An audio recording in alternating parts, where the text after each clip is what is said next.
Rideshare services, Uber and Lyft, are legal in Portland for the very first time. And this is just for an on-trial basis, and we wanted to know if drivers are living up to the long set of rules that the city outlined for them. Now, our Chris Woodard's been following this for months now, and Chris, it's legally operating now. And some will say this launch was a long time coming, but this is a launch that's coming with conditions, and a lot of them. So we wanted to know what you need to be looking out for and what the city is doing to hold drivers accountable. I'm really excited about the opportunity to have a lot more rides. Amy Hall. You select the location, you request Uber. He puts in a destination, we begin the trip. Has been waiting months for this. It's awesome to be working and having fun. I was having a hard time finding a job.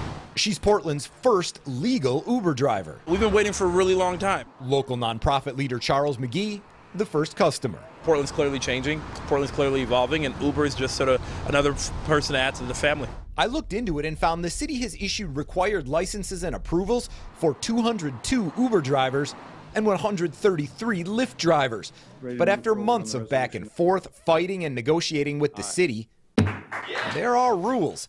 I got my hands on this email where Uber spelled it out for drivers and said they'd be deactivated if they didn't comply.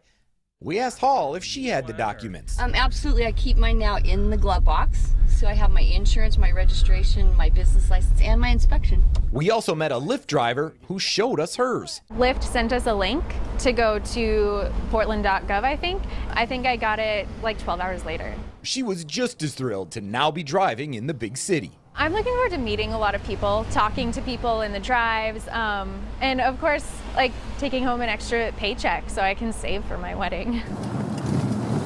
I also wanted to know how the city will make sure only licensed and inspected drivers are on the road. And they tell me they're not going to talk about enforcement tactics, but they do plan to hold companies accountable, and they encourage riders to report any complaints. Bye, Charles. All right, take care, Amy.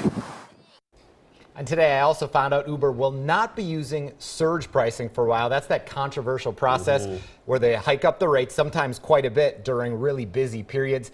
They say it's to get more drivers on the street. Either way, they say they need to figure out a market first, figure out what the supply and demand is here in Portland before they can come up with a surge pricing formula. So for now, no surge pricing here. And you have both. You just downloaded the Lyft app today, so you have Uber and Lyft on your phone, right? Yeah, I've taken a look at both of them, and they're quite similar in a lot of different ways. And I'm sure very busy starting tonight. A Blazer game tomorrow. Yeah. Very busy then, too. Okay.